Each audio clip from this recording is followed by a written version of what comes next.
Hello everyone, welcome to my YouTube channel बीड़ावादनी classes. एक कदम शिक्षा की ओर। शुरू करते हैं आज का अपना लेक्चर। हमारा आज का लेक्चर का जो टॉपिक है वो है लाइट का रिफ्लेक्शन। आज के लेक्चर का जो एम है वो लाइट के अपवर्तन, प्रकाश के अपवर्तन के बारे में समझना है। तो जब आज का हमारा एम सेट हो गया तो चलो बिना समय खराब किए शुरू करते हैं आज का अपना टॉपिक, लाइट का रिफ्लेक्शन। हमने प्रीवियस लेक्चर में आपको बताया था कि लाइट का परावर्तन कैसे होता है। लाइट जब किसी भी रो से आती है, किसी माध्यम से आती है और वो परावर्तन के बाद हमेशा उसी माध्यम में वापस लौट जाती है, ये हमने परावर्तन में बताया था। लेकिन अपवर्तन में दोस्तों क्या होता है, अपवर्तन में ये ज़रूरी होती है जब लाइट एक माध्यम से आती है और हमेशा वो परावर्तन अपवर्तन के बाद हमेशा दूसरी माध्यम से होकर गुजरती है। परावर्तन में क्या होता है कि लाइट जिस माध्यम से आती है उसी माध्यम में वापस लौट जाती है। परंतु इसमें क्या होता है, अपवर्तन में लाइट की जो प्रकाश की किरण जिस माध्यम से आती है ये अपवर्तित होकर दूसरे माध्यम से गुजरती है। आइए समझते हैं लाइट के अपवर्तन को कुछ एग्जाम्पल पे।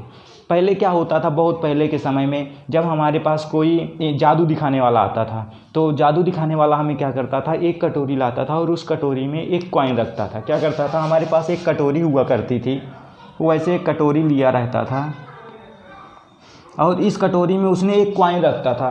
क्या करता था, एक कॉइन यहाँ पे रखता था और उसके बाद हमें कटोरी को सबके सामने दिखाता था, देखो कटोरी में कुछ है। तो हम लोगों को क्या होता था, कटोरी में बेसिकली जो कॉइन होती थी ना वो दिखती नहीं थी। कारण क्या है मैं बताता हूँ। कारण ये होती थी ना, ये कॉइन क्यों नहीं दिखती थी, क्योंकि हमने आपको परावर्तन में बताया था कि परावर्तन में क्या होता है, जब प्रकाश की किरणें क्या होती है, जैसे ये हम खड़े होते हैं तो यहाँ पे क्या होता है, हमारे पास यहाँ दर्पण लगे होते हैं। तो जब यहाँ ट्यूबलाइट होती है, इस ट्यूबलाइट से जब प्रकाश आती है हमारे पास तो ये हमारे बॉडी पे आती है। तो ये बॉडी पे आने के कारण हमें नहीं दिखता। ये क्या होता है, जब प्रकाश बॉडी पे आता है तो बॉडी के बाद ये रिफ्लेक्टिव होता है, बॉडी के बाद ये क्या होता है, परावर्तित होता है और ये दर्पण पे जाता है। ये हमारे पास जो मिरर होता है और इस मिरर पे क्या होता है, हमारे पास सिल्वर की क्या होती है, पॉलिश की होती है। उस सिल्वर पॉलिश के कारण ये प्रकाश फिर यहाँ रुकता नहीं, ये फिर रिफ्लेक्टिव होता है और ये मेरी आँखों तक आता है। जब ये प्रकाश हमारा यहाँ आता है और यही प्रकाश रिफ्लेक्टिव होकर यहाँ जाता है दर्पण में और दर्पण के बाद पुनः हमारे पास वापस आता है। मतलब इसमें क्या होता है, मल्टीपल रिफ्लेक्शन होता है। हमने कल इस लेक्चर में बताया था। सेम ऐसे यहाँ पे होता है। ये हम क्या होते हैं, यहाँ खड़े होते हैं क्योंकि वो जो हमारे पास आता है जादू दिखाने वाला, वो क्या करता है, ऐसे लेता है कटोरी और कहता है ये देखो इसमें कुछ भी नहीं है, इसमें कोई कॉइन नहीं है। तो उस कटोरी में क्या करता है, तो उस साइड में कॉइन रखा होता है। फिर क्या करते हैं हम लोग, इस कॉइन में ये हमारी आंखें यहाँ होती हैं, यहाँ पे क्या होती हैं, हमारी आंखें होती हैं बेसिकली, और यहाँ से हम देखते हैं। तो ये कॉइन हमें दिखता नहीं है क्योंकि यहाँ जो हमारी ट्यूबलाइट होती है, यहाँ हमारी क्या होती है, ट्यूबलाइट होती है। तो यहाँ जो प्रकाश आता है हमारे पास इस कॉइन में हमारे पास जो भी प्रकाश आता है वो प्रकाश या तो इधर से गुजर जाता है या तो इधर से गुजर जाता है। जो हमारी आंखों की तरफ जाता है वो इस सरफेस के कारण क्या होता है, हमारी आंखों तक नहीं पहुंच पाता है।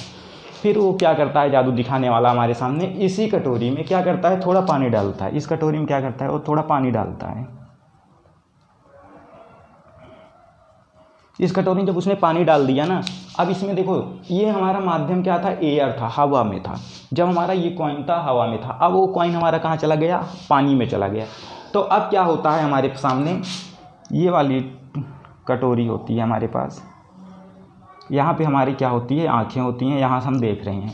अब ये वाला कॉइन क्या होता है, पानी में, यहाँ से हमारी ट्यूबलाइट है, यहाँ पे उसने कॉइन रखा और इसमें क्या करता है, जब यहाँ से प्रकाश आता है और इसी कटोरी में उसने पानी डाल देता है यहाँ तक। अब जब ये प्रकाश हमारा आता है ना तो क्या होता है, यहाँ से जो प्रकाश आता है ये प्रकाश हमेशा यहाँ से जब परावर्तित होता है तो ये ऐसे जाके इस सतह से लड़ जाता था।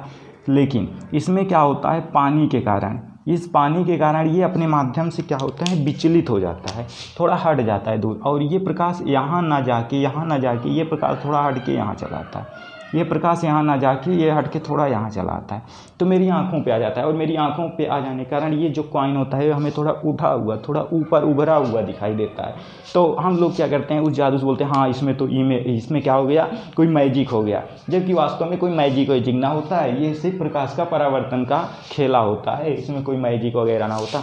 उसके बाद हम क्या करते हैं, जब कोई ये कांच का ग्लास होता है, जैसे हम सब क्या करते हैं, जब हमारे पास कोई एक कांच का ग्लास होता है, देखो ये हमारे पास कांच का ग्लास है, इसमें क्या करते हैं हम, कोई पेंसिल ये मान लीजिए हम अपना पेन इसमें डाल देते हैं और इसमें यहाँ से वाटर भर देते हैं। अब जब पानी में हम अपने ये इस पेन को डालते हैं ना, तो क्या देखते हैं कि ये हमारा जो पेन है ना, ये यहाँ से टूटा हुआ दिखाई देता है। ये ऐसे यहाँ से टूटा हुआ रिप्लेसमेंट, जैसे ये हमारा पेन है, ये पेन है हमारा, ये पेन क्या करते हैं जब हम इसे पानी में डाल देते हैं तो ये पेन हमारा ऐसे दिखता है, ये पेन हमारा ऐसे एक दूसरे से हटा हुआ टूटा हुआ दिखाई देता है। जबकि फिर जब इस पेन को हम फिर बाहर निकाल के देखते हैं तो हमारा पेन टूटा नहीं होता है। इसका कारण क्या? इसका कारण भी परावर्तन होता है। इसमें क्या होता है, जब ये हमारी आँखें होती हैं, यहाँ से हम जहाँ से देखते हैं, तो ये अब प्रकाश की किरणें यहाँ तक आती हैं, तो इसके बेस से जो मेरी आँखों तक जाती हैं किरणें, ये वास्तव में यहाँ से जाती हैं। लेकिन ये जब इमेजिनरी हम करते हैं तो इसका इमेज यहाँ पे बनता है, जिसके कारण ये जो पेंसिल होती है हमें टूटी हुई दिखाई देती है। ये पेंसिल क्या होती है, हमें टूटी हुई दिखाई देती है।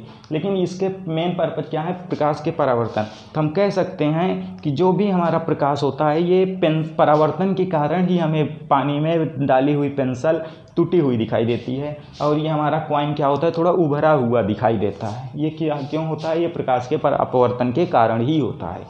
ये रहा तो इमेज। तो क्या हम प्रकाश के अपवर्तन को हमें रट्टा मानने की ज़रूरत है? नहीं। क्यों? क्योंकि हम कह सकते हैं कि जब प्रकाश की कोई किरण एक माध्यम से चलकर दूसरे माध्यम में जाती है, एयर से चल के वाटर में जाती है, तो क्या करती है, अपने माध्यम को चेंज कर देती है, मतलब वो अपने पथ को चेंज कर देती है। इसे क्या कहते हैं? प्रकाश का अपवर्तन कहते हैं। आइए समझते हैं एग्जाम के पर्पज़ से। ये हमारा कोई एक माध्यम होता है, मान लीजिए हमारे पास क्या है, वाटर है। ये हमारे पास वाटर है,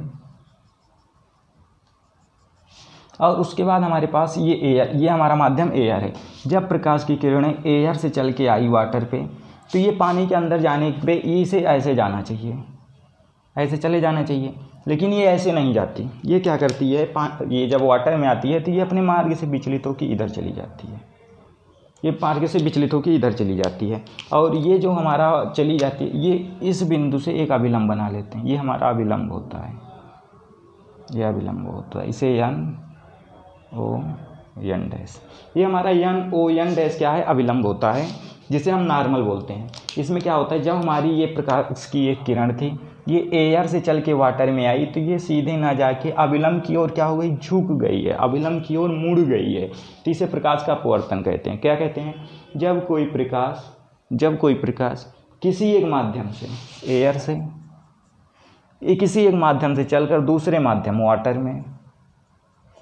वाटर में जाती है, तो अपने मार्ग से थोड़ा विचलित हो जाती है। अपने मार्ग से क्या होती है, थोड़ा विचलित हो जाती है। इस क्रिया को क्या कहते हैं, प्रकाश का अपवर्तन कहते हैं।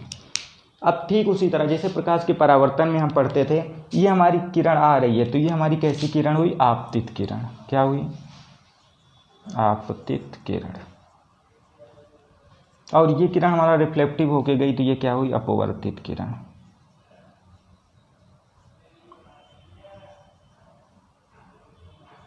अपवर्तित किरण। अब समझते हैं आपतित किरण। ये हमारा जो किरण है, आपतित किरण और ये अभिलंब, आपतित किरण और ये अभिलंब परावर्तन बनाने वाला कोण क्या होता है, आपतन कोण कहते हैं। इसे क्या बोलते हैं, angle of incident, angle of incident, angle of incident. आपतित किरण तथा अभिलंब के बीच बनने वाला कोण आपतन कोण कहलाता है, एंगल ऑफ इंसिडेंट। इसे कोण आई से व्यक्त करते हैं। इसी तरह परावर्तित जो किरण यहाँ से अपवर्तित हो रही, इस अपवर्तित किरण और अभिलंब के बीच, अभिलंब और परावर्तित के बीच जो कोण बनता है उसे अपवर्तन कोण कहते हैं। इसे angle of refraction, angle r से प्रदर्शित करते हैं। तो ये रहा हमारा क्या, आपतित किरण, ये रहा हमारी अपवर्तित किरण, ये रहा अभिलंब, ये रहा अभिलंब। अब इसके भी कुछ अपने नियम होते हैं। जैसे परावर्तन में अपने नियम होते हैं कि आपतन कोण परावर्तन कोण के बराबर होता है, तो ऐसे इसमें भी कुछ नियम होते हैं कि आपतन कोण अपवर्तन कोण के बराबर होता है, ज़्यादा होता है या कम होता है। फिर क्या होता है, इसको जानने के लिए आप जुड़े रहिए, हम बताते हैं आपको अपने नेक्स्ट लेक्चर में। आशा करते हैं कि आज का हमारा ये सेशन आपको पसंद आया होगा। तो चलिए मिलते हैं हम अपने नेक्स्ट लेक्चर में। तब तक आप लोग पढ़ते रहिए, बढ़ते रहिए बीड़ा वादनी क्लासेस के साथ। जय हिंद, जय भारत।